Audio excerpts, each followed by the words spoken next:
total barang yang penting dan berapa biaya dari barang yang penting itu. Kita akan unsur sebagai itu kasih A. Itu adalah barang yang uang tambahannya tinggi gitu ya. Mungkin barangnya 15% total barang persediaan yang ada di gudang. Misalnya 15 saja, 15 saja dari 100 barang yang ada di gudang. Tetapi dari 15% atau 15 barang yang ada di gudang itu dia memakan total biaya sekitar 70% dari total biaya persediaan yang ada di gudang. Jadi kasih B itu adalah barang yang uang tambahannya sedang. Mungkin hanya 30% dari total barang yang ada di gudang 30% misalnya. Tapi dia mewakili sekitar 15 sampai 25% total penggunaan uang. Jadi dengan kasih C itu barang yang uang tambahan rendah. Mungkin dia memakan total biaya sekitar 15% dari total persediaan. Tetapi mungkin dia memakan total dasar kuantitasnya menguasai 20%. Artinya dari si analisis ini melakukan klasifikasi seperti ini menunjukkan bahwa perusahaan dan fokus bahwa persediaan hari ini memakan biaya yang besar kalau persediaan yang jumlah sedikit. Itu perlu dipikirkan dengan sangat matang dalam jumlah biaya yang dikeluarkan untuk klasifikasi setiap barang yang sudah diklasifikasi. Kita mudah-mudahan perusahaan menyatakan berapa jumlah yang akan dialokasikan setiap klasifikasi barang. Dia bisa.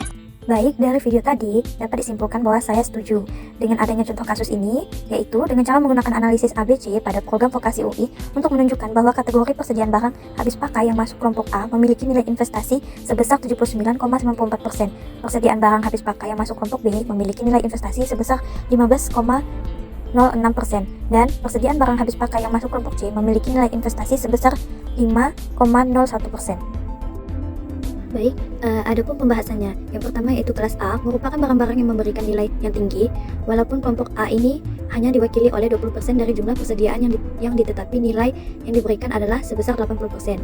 Dan yang kedua, ada kelas B merupakan barang-barang yang memberikan nilai sedang.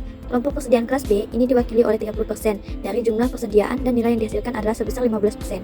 Yang ketiga ada kelas C, merupakan barang-barang yang memberikan nilai yang rendah. Kelompok persediaan kelas C diwakili oleh 50% dari total persediaan yang ada dan nilai yang dihasilkan adalah sebesar 5%. Jadi, analisis ABC dapat membantu manajemen dalam menentukan pengendalian yang tepat untuk masing-masing klasifikasi barang dan menentukan barang mana yang harus diprioritaskan untuk meningkatkan efisiensi dan mengurangi biaya. Sehingga perusahaan itu bisa mengetahui berapa sih jumlah persediaan yang ada di gudang tanpa harus melakukan perhitungan fisik ya. Walaupun apakah nanti setelah kita melakukan perhitungan tidak perlu dihitung secara fisik di gudang, tidak juga ya, tidak perlu. Tapi ketika kita diminta untuk menyebutkan berapa total persediaan yang ada di gudang secara pencatatan perpetual kita sudah bisa melakukan saja ya, menyebutkan angka terkait dengan total persediaan. Nah, itu akurasi dalam pencatatan persediaan ini penting. Intinya dua metode ini akan membantu perusahaan untuk melakukan proses pencatatan secara akurat terkait dengan persediaan yang ada di Nah, dari video tadi ada beberapa alasan mengapa saya tidak setuju dengan metode perpetual, yaitu yang pertama, biaya yang lebih tinggi. Metode perpetual membutuhkan sistem pencatatan yang canggih dan memerlukan biaya yang lebih tinggi untuk memelihara sistem tersebut. Jika bisnis masih kecil, biaya ini mungkin terlalu besar untuk ditanggung. Yang kedua, ada kompleksitas, yaitu metode perpetual memerlukan pemahaman yang lebih mendalam tentang akuntansi dan persediaan. Jika tidak memiliki pengalaman atau pengetahuan yang cukup, metode ini mungkin terlalu rumit untuk diimplementasikan. Yang ketiga, ada waktu yang dibutuhkan. Metode perpetual memerlukan waktu yang lebih lama untuk memproses dan mencatat setiap transaksi persediaan.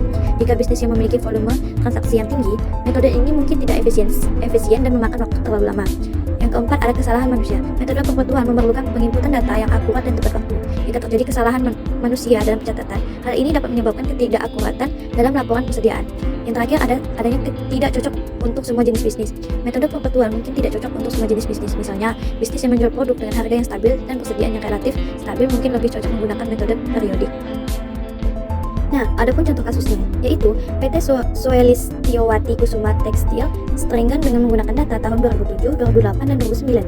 Penelitian ini bertujuan untuk mengetahui bagaimana pengelompokan persediaan bahan baku kapas jenis cotton, SPV, IBR non-woven, ITS, resi, dan polyester PT Soelistiowati Kusuma Tekstil dengan analisis ABC dan bagaimana perlakuan dan pengendalian bahan baku kapas tipe cotton, SPF, IBR non-woven, ITS, resi, dan polyester pada PT Soelistiowati Kusuma Tekstil berdasarkan analisis ABC. Ada poinnya. Yang pertama yaitu penggolongan bahan baku dengan analisis ABC dengan PT Soelistiowati Kusuma Tekstil pada tahun 2007, 2008, dan 2009 adalah A. Untuk kelas A, bahan baku kapas jenis IBR non-woven. Untuk kelas B, bahan baku kapas jenis SPF dan cotton. Untuk kelas C, bahan baku kapas jenis ITS, resi, dan polyester. Yang kedua, ada pengendalian persediaan masing-masing dalam analisis ABC untuk tahun 2007, 2008, dan 2009 adalah sebagai berikut. Untuk kelas A, yang pertama, fokus perhatian manajemen diutamakan. Yang kedua, pengendalian bahan baku ketat untuk menghindari terjadinya kerusakan bahan baku yang akan berakibat proses produksi terganggu. Yang ketiga, ada stok pengaman untuk jangka waktu pendek. Yang keempat, ada akurasi pengaman tinggi untuk menghindari terjadinya kerusakan bahan baku.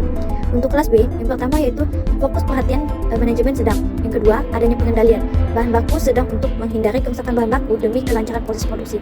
Yang ketiga, ada stok pengaman untuk jangka waktu menengah. Yang keempat, ada akurasi pengamanan sedang untuk menjaga kualitas bahan baku. Nah, selanjutnya ada kelas C, yaitu yang pertama, fokus perhatian manajemen cukup. Untuk yang kedua, pengendalian bahan baku longgar. Yang ketiga, stok pengaman untuk jangka waktu panjang. Baik, sekian dari penjelasan saya. Maaf jika ada salah kata. Sekian, terima kasih.